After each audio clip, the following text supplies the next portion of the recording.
1장 2절 합성함수에 대해서 공부하겠습니다. 합성함수는 앞으로도 자주 사용되는 중요한 함수인데요. 특히 우리가 뒤에 가서 제2부 미분편에서는 이 합성함수 미분법을 자주 사용하게 됩니다. 따라서 합성함수가 어떻게 정의되어 있는지를 잘 이해를 하고 있어야 나중에 합성함수의 미분법도 쉽게 이해할 수 있을 거라 생각합니다. 자, 합성함수 어떻게 정의되어 있는지를 그림을 그려가면서 하나하나 설명하도록 하겠습니다.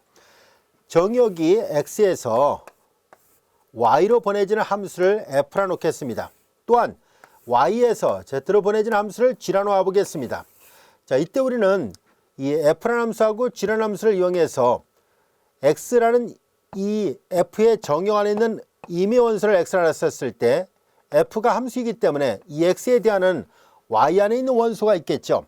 자, 그래서 우리는 x의 함수값에 대한 y의 원소가 소문자 y였더라 보겠습니다. 이제 마찬가지로 이 점이 이 함수 g의 정역 안에 있는 점이었다고 가정한다면 이 y의 g에 의한 상이 있겠죠. y의 g에 의한 상은 바로 이 z달의 원소랑 대응될 테니까 이렇게 표현될 수 있을 겁니다. 자, 그런데 여기서 이 y는 fx라 표시를 했었으니까 g, y 대신에 fx 이렇게 쓸 수 있을 텐데요. 결국은 잘 살펴본다면 여기 있는 x하고 여기 있는 z 사이에 f라는 함수와 g라는 함수를 이용해서 대응되는 관계가 있다는 것을 알 수 있습니다. 우리는 이 대응 관계를 직접적으로 연결할 수 없을까 하는 것을 알아보려고 합니다. 다시 말해서 이 y를 거치지 않고 x에서 바로 z로 보내지는 그런 대응 관계를 생각해 보려고 하는데요. 바로 그 대응 관계가 이 기호 표기를 보면 알 수 있습니다. 우리는 이제 x하고 z 사이의 대응 관계를 두 함수 f하고 g를 이용해서 표시하려고 하는데요. 이것을 앞으로 g 컴포지트 f 이렇게 표현해서 나타내기로 하겠습니다. 그리고 이것을 두 함수 f하고 g의 합성함수라고 정의하도록 하겠습니다. 이때 합성함수에서 이 교환이 성립하지 않는다는 것을 우리가 판례를 통해서도 살펴볼 수 있는데요. 항상 이 대응되는 관계를 잘 보세요. f에서 g로 보내고 있어요. 그래서 항상 우측부터 먼저 계산합니다. 즉 f가 먼저예요. f를 먼저 한 다음에 나중에 g를 하게 돼요. 만약에 f 컴포지트 g를 하게 되면 g를 먼저 했다는 얘기인데요. 전혀 다른 말이기 때문에 주의할 필요가 있습니다. 자, 이제 이렇게 g 컴포지트 f 또는 f와 g의 합성이라고 합니다. 읽을 때 그냥 서클이라 읽어도 돼요. G 컴포지트 F라 읽는 것이 올바른 발음인데요. 그러나 G 서클 F라고 읽어도 무방합니다.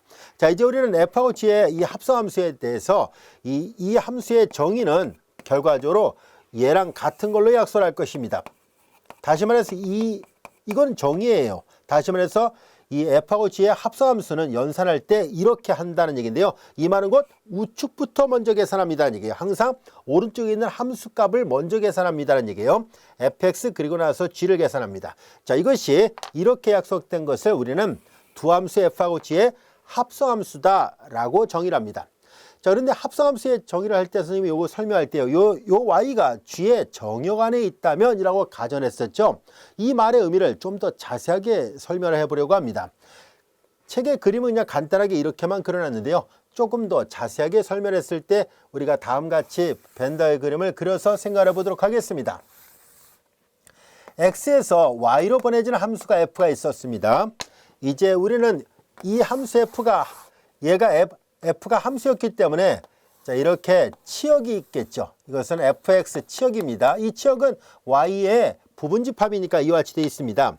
자, 그런데 여기에서 우리는 y에서 z로 보내지는 어떤 새로운 함수 g의 정역이 y 전체가 될 수도 있습니다. y 전체가 될 수도 있고 또는 만약에 이 g의 정역이 y 전체는 아니었다라고 가정해 봅시다.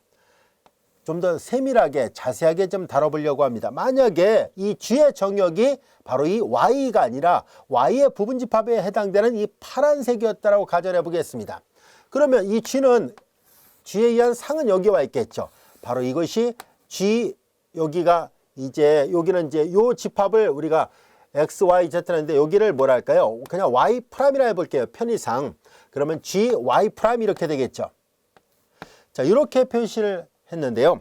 앞서 설명한 것은 그냥 여기 y 프라임이란 파란색 부분은 전혀 언급하지 않았잖아요.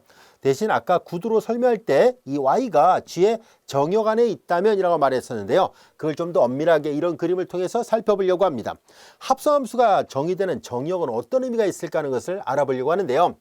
자칫 오해를 해서 이 x 전체의 집합이 이 합성함수의 정역이라고 오해하지 말자는 취지입니다.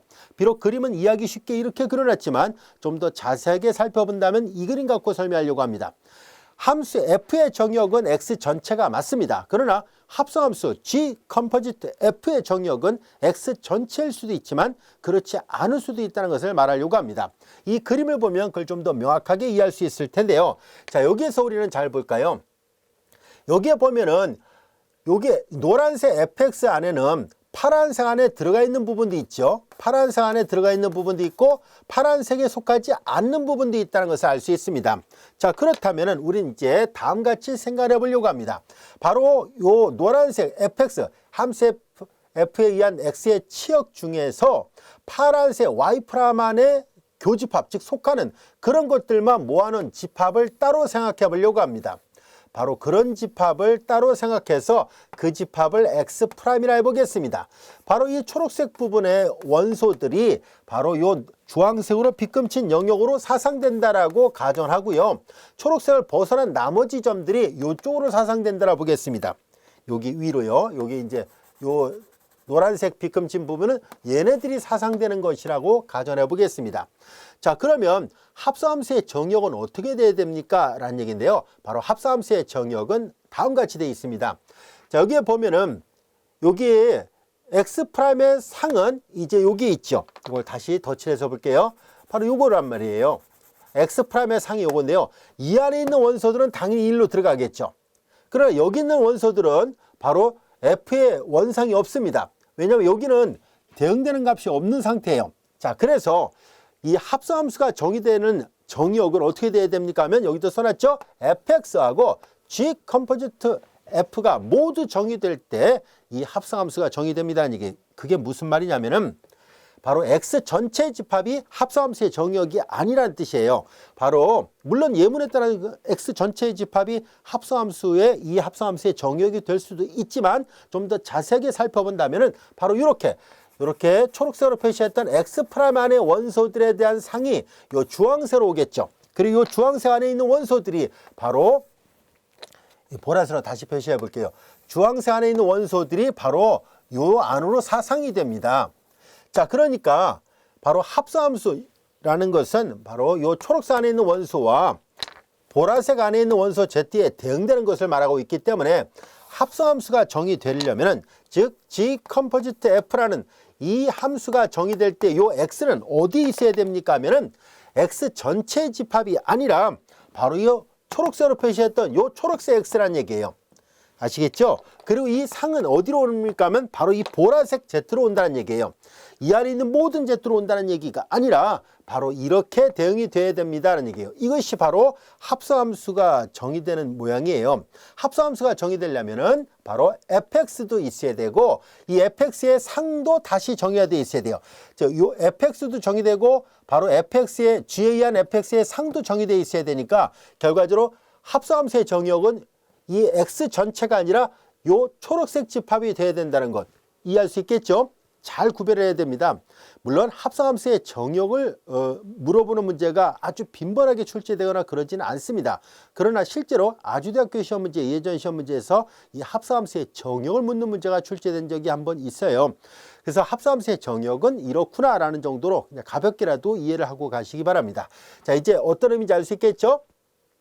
바로 이 G라는 함수도 정의돼야 되고 fx의 상하고 G의 정역의 교집합 부분이 해당되는 X들 안에 있는 부분집합, X 안에 있는 요 부분집합 안에 원소들이 바로 합성함수의 정역이에요. 색깔로 표시했습니다. 합성함수의 정역은 하얀색 X 전체가 아니라 초록색 X 안의 원소들이라는 것. 그리고 이제 얘네들은 여기 주황색으로 오고 주황색 안에 있는 원소들이 G가 요 파란색 안의 원소는 요 다 오는데 특히 바로 이 G의 부분집합, 이 Y의 부분집합, Y'의 다시 교집합에 해당되는 이 초록색, 연두색이 아니라 주황색 부분에 대한 상, 보라색 부분이 치역이 되는 거예요.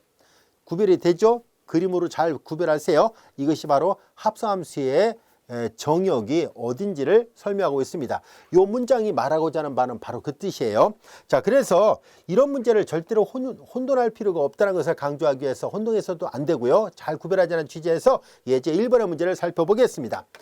자, 이제 함수 fx가 루트 x로 돼 있고 함수 gx가 루트 1-x로 돼 있을 때 다음 함수와 그 함수의 정역을 각각 구해보시오라는 얘기네요.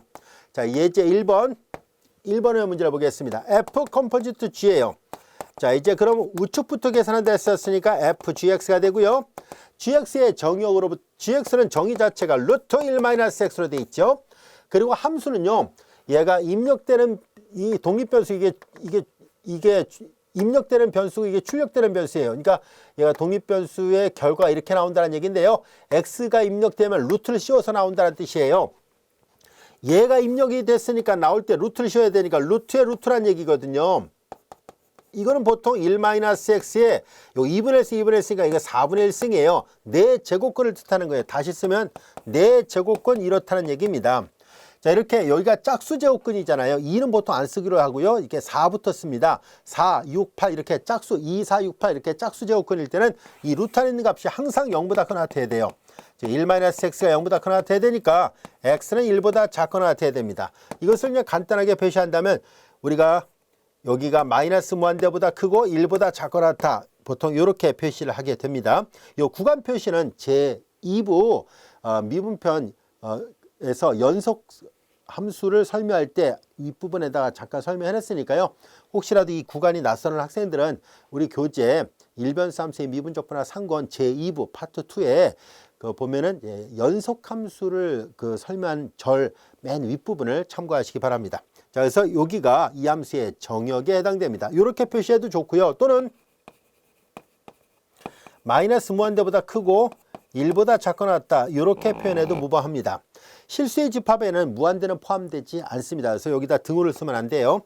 자, 이제 1번 합성함수가 이렇게 돼 있고 이렇게 돼 있고 정역은 이렇다 또는 이렇다 써도 됩니다. 앞으로 이제 이렇게만 표시해 보도록 할게요. 자, 그 다음에 이어서 G 컴포지트 F를 계산합니다. 자, 2번 G 컴포지트 F인데요. 합성함수 우측부터 계산한다 했었으니까 fx 이렇게 됩니다. fx가 루트 x잖아요. 그런데 입력되는 변수에 대해서 출력은 루트 1- 입력이에요. 그러니까 루트 1- 입력되는 변수니까 이거예요. 자, 이렇게 된다라는 얘기예요. 자, 이것이 합성함수의 모양이고요. 이 함수는 정의가 되려면 먼저 fx도 정의돼야 되고 g 컴포지트 f도 정의돼야 되니까 fx가 정의되려면 x가 0보다 크거나 같아야 돼요. 이 루트 함수는 루트 안에 있는 값이 0보다 크거나 같아야 됩니다. 그 다음에 이 g 컴포지트 f도 정의되려면 이게 또 정의되려면 1-루트 x도 0보다 크거나 같아야 돼요. 이 두 가지를 동시에 다 만족해야 됩니다는 얘기예요. 자, 이제 x가 0보다 크거나 같고요. 이걸 풀면은요. 얘를 풀면은 루트 x가 1보다 작거나 같다는 얘기잖아요. 그리고 이제 루트 x는요. 항상 0보다 크거나 같습니다. 그래서 여기다 제곱을 해버리니까 x는 이 범위가 되겠군요. 그리고 얘를 포함하고 있습니다. 그래서 얘가 정역이에요. 이렇게 써도 되고 또는 구간으로 표시한다면 이렇게 이걸 폐구간이랍니다. 자, 이제 이렇게 표시할 수 있습니다. 자, 이제 합성함수의 정역 이거 또는 이렇게 표시할 수 있고요. 그 다음에 이제 세 번째입니다. F 컴포지트 F예요. 역시 우측부터 계산하죠. FFX입니다. fx는 루트 x로 약속되어 있고요. 자, 이제 f라는 함수는 입력되는 변수에다 루트를 씌워서 표시한다는 얘기니까 루트 x가 입력돼서 다시 루트를 씌우니까 이거예요. 4제곱권 x가 되고요. 이것은 당연히 x가 0보다 크거나 같으면 됩니다. 자, 또는 이렇게도 표시해도 되고요. 또는 0보다 크거나 같고 자, 무한대는 포함되지 않으니까 이렇게 항상 실수의 집합에는 마이너스 무한대나 플러스 무한대는 포함되지 않습니다. 이 기호 표기는 오른쪽 끝점은 포함되지 않는다라는 뜻입니다. 이 말은 이 말과 동체, 이거는 이제 동치란 말로서 앞서도 얘기했듯이 수학적으로 같은 말이라는 뜻이잖아요. 이렇게 쓰는 기호랑 같은 말입니다. 자, 이제 이어서 4번을 보겠습니다. G 컴포지트 G예요.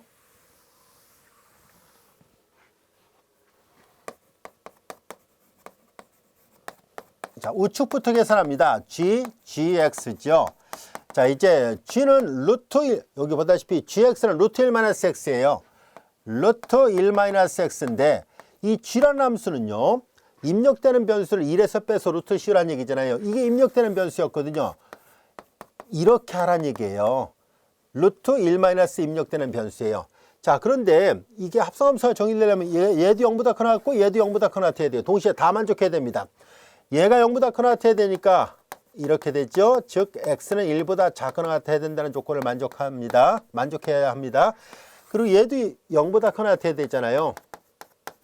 동시에 다 만족해야 돼요. 그래서 루트 1 마이너스 x가 1보다 작거나 같아야 됩니다. 자, 이거 양변을 제곱하면 1 마이너스 x는 1 이렇게 됐죠. 자, 이제 그러면 양변 1을 빼버리니까 마이너스 x가 이렇게 되고 양변에 마이너스 곱하니까 x는 0보다 크나 같죠. 이거 동시에 이거를 만족해야 돼요. AND의 뜻입니다. 동시에 다 만족해야 되는 것이기 때문에 그래서 교집합을 찾으면 됐죠. 이런 문제는 우리가 부등식을 표시할 때요. 그림을 그려보면 이해하기 쉽죠. x가 0보다 크나 같은 것이 2번이고요. 1번은 x가 1보다 작거나 같다 이거잖아요. 동시에 다 만족해야 되니까 이거예요. 그래서 x가 취할 수 있는 값의 범위는 0보다 크나 같고 1보다 작거나 같다. 또는 그냥 이렇게만 표시해도 무방합니다. 같은 말입니다. 자, 이제 합성함수가 언제 정의되어 있는지를 잘 이해할 수 있겠죠. 그래서 fx도 정의되고 g 컴포지트 fx도 얘도 정의해야 되고 얘도 정의될 때, 요게 정의되고 동시에 얘도 정의될 때 그게 바로 합성함수가 정의된다라고 얘기를 합니다. 이 말 뜻 이해할 수 있죠. 아까 여기다 그렸던 초록색 집합이 바로 함수가 정의되는 정역, 요 x의 정역의 모양이 요 초록색으로 표시했던 집합이었었습니다. 자, 이어서 간단한 예문 하나 또 살펴보도록 하죠. 예제 2번의 문제를 보겠습니다. 함수, 함자가 빠졌군요. 함수 f에 대하여 다음 같은 표가 주어져 있습니다. 함수 f에 대해서 자, 이제 x가 입력될 때 출력은 2로, 1이 입력되면 출력은 4로, 2가 입력되면 3으로, 3이 입력되면 1로, 4가 입력되면 0으로 나온다라는 얘기예요. 보통 이제 여기를 인풋, 아웃풋이라 합니다. 입력, 출력이라 보통 표시하게 되는데요. 자, f를 1000개를 합성을 해보세요라는 얘기예요. 1000번을 합성한다는 얘기예요. 그래서 그랬을 때 그 함수를 지나는 다음에 자, 이 값은 얼마일까요? 라는 얘기예요. 우선 하나씩 합성을 시켜보려고 합니다. 1000번을 다 하기는 어렵잖아요. 자, 그래서 우리는 몇 번을 계속 해보려고 합니다. 우선 0을 대입한 값을 한번 계산해 보려고 하고요. f를 2번 하면 이렇게 되죠. 자, 보통 이렇게 합성함수를 할 때 제곱을 붙여서 표현하기도 합니다. 이런 기호 표기는 나중에 또 설명하도록 할게요. 자, 이거는 f를 2번 곱했다라는 의미로 사용하는 것이 아니라 보통 이제 합성함수를 표현할 때 많이 쓰는 기호 표기입니다. 아직 우리 책에는 지금 이걸 설명하지 않았으니까 나중에 필요하면 그때 설명하기로 하고요. 지금은 이제 기호 그대로 다 써서 이렇게 해봅시다. 나중에 따로 설명하도록 할게요. 자, 여기에다가 0을 대입한 값을 계산을 해보려고 합니다. 그럼 이제 합성함수 우측부터 계산한다 했으니까 이거죠. 자, 이제 2번 합성을 하면 어떤 일이 벌어지는지 볼까요? 한 번 계산했을 때 f0는 2가 됐죠. f2의 값은 2를 대입하면 3입니다. 2번 합성을 하니까 3이 나왔습니다. 3번을 합성을 해보겠습니다. 자, 그러면 f 이거죠.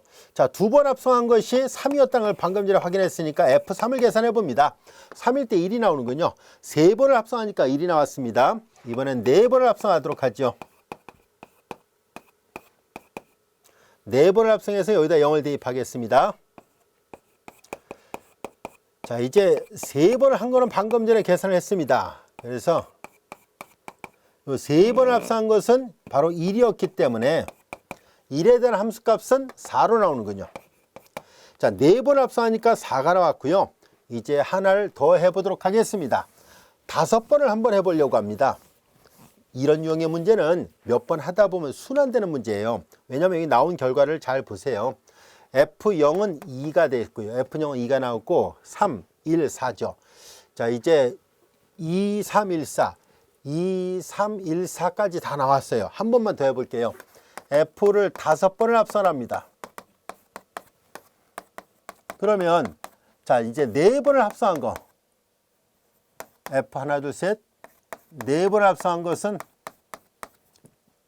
자, 여기 네 번을 합성한 것이 방금 전에 4가 나왔잖아요. 그러니까 F4였었는데요. F4는 보다시피 0이 돼요. 잘 볼까요? 0에서 출발해서 계속 해보니까 5번을 합성을 했더니 다시 0으로 되돌아왔습니다. 자, 그러면은 1000번을 합성한다는 얘기는 어떻게 될까요? 이 1000번을 합성한 것이 G라고 얘기를 했었으니까 그러면 이 G는요, 바로 F를 1000번을 해야 되잖아요. 1000번을 하는데 이 1000이라는 숫자는 5 곱하기 200이잖아요. 그러니까는 5번 합성한 걸 200번을 계속 하는데요. 5번 할 때마다 0이 나오고, 그 5번 할 때마다 0, 5번 할 때마다 0. 그러니까 그거를 200번을 반복해도 다시 0이 나오잖아요. 자, 그래서 이제 책에 이렇게 표시했던 건 뭐냐면, 이건 이제 보통 합성을 나타낼 때 많이 쓰는 기호 표기들이에요. 이거 많이 번거롭잖아요. 그래서 보통 이제 수학에서는 이렇게 많이 씁니다. 나중에 이 기호를 좀 더 자세하게 설명할게요. 지금은 그냥 기호 표기를 간략하게 하기 위해서 이렇게 표현하도록 할게요. 이게 나중에 미분편에서 배우는 이런 숫자하고는, 이런 숫자, 가로 안에 숫자가 있는 거는 전혀 다른 말입니다. 얘는 3번을 미분한다, 4번을 미분한다는 뜻이고요. 얘는 3번을 합성한다, 4번을 합성한다 라는 뜻이니까 괄호가 있다 없다에 따라서 구별을 해야 됩니다. 자, 이제 그래서 결과적으로 이런 말이거든요. 그래서 5번을 할 때마다 0으로 나오거든요. 그래서 이건 계속 해봤자 결국은 0이 되죠. 계속 0, 0에서 5번마다 다시 0, 5번마다 0으로 되돌아가니까 G0는 다시 0일 수밖에 없어요. 그래서 답은 1번이었다는 것을 알 수 있습니다. 자, 이어서 예제 3번의 문제를 보겠습니다. 아래 그림은 함수 fx의 그래프와 직선의 그래프가 같이 그려져 있습니다. 다음 물음에 답하시오라고 되어 있습니다. 자, 이제 1번 보기를 볼게요. 1번은 자, 이제 F를 3번 합성한 것을 계산하라는 얘기예요. 그리고 B의 값을 계산해 보세요라는 얘기죠. 자, 그러면 이 그림을 보고 하나하나 계산합니다. 이건 어려운 문제 아닙니다. 자, 이제 합성함수 우측부터 계산하니까 먼저 B를 넣은 함수값을 먼저 계산합니다. B를 넣은 함수값, 이게 F예요. 이건 X고요. B를 넣은 함수값을 계산하면 C죠. 그러니까 여기가 C가 나온 거예요. FB의 값이 C예요. 그 다음에 다시 FC의 값을 또 계산합니다. C에서의 함수값은 D예요. 여기가 D가 나오죠. 또 FD를 구하라는 얘기니까 D에서의 함수값을 계산해 봅니다. D에서 함수값은 여기 올라가야 되니까 2가 나옵니다. 그래서 여기는 2가 되는구나 라는 얘기예요. 그래서 이 그림을 보고 그냥 하나하나 계산을 해보면 쉽게 얻을 수 있습니다. 자, 1번 문제 뜻 이해할 수 있죠. 자, 이어서 2번을 보겠습니다. F 컴포지트 F X가 C를 만족하는 X의 값을 구하시라는 얘기인데요. 합성함수 우측부터 계산하니까 FFX 이걸 계산한 게 C가 나와야 되잖아요. 자, 그러면 우린 여기에서 얘가 얼마가 돼야 이 함수값이 C가 나올까 하는 것을 살펴보도록 하겠습니다. 함수값이 C가 나오려면은 그게 B가 돼야 된다는 것을 알 수 있어요. 자, 그래서 얘가 B가 돼야 되는구나 라는 것을 알 수 있고요. 이 문제에서 주어졌던 그림으로부터요. 그럼 fx가 다시 B가 되는 x를 찾을 수 있죠. fx가 B가 되는 건 B가 여기 있잖아요. B가 되는 것은 바로 A라는 것을 알 수 있습니다. 그래서 이걸 만족하는 x는 A였다는 것을 알 수 있었습니다. 그림이 주어져 있었기 때문에, 그래프가 주어져 있으니까 그래프를 보고 판단할 수 있었던 문제입니다.